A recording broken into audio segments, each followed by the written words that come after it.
Bugün bildiğimiz gibi her zaman şehit ailelerine ve gazilere dikkat ve kaygısını esirgemeyen Əsəd kardeşimizin, o cümleden 44 günlük vətən müharibəsində qanı ilə, canı ilə döyüşən Kənan kardeşimizin bugün doğum günüdür. Bugün münasibətilə müstənadlı İctimai Birliyin Cəlala Qoyun Dünyanın sədri Famil Fərəcov, o cümlədən bildiyimizin üzvləri adından hər birinin ad günü münasibətilə təbrik edirəm. Allah Teala bunlara uzun ömür, can sağlığı, yüreklerinde arzular varsa arzularına çattırsın inşallah. Hoş günler her zaman bunlarla birlikte olsun. Amin. Sağ olun.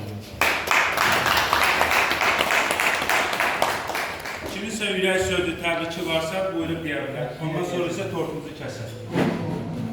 Sağolun,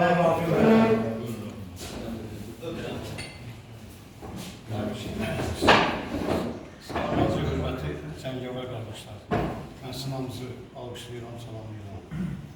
Bu günlər bəli yığışmışıq, biz Əsəd Kənanın bugün adı günü qeyd edir. Mən bu insan gəldim.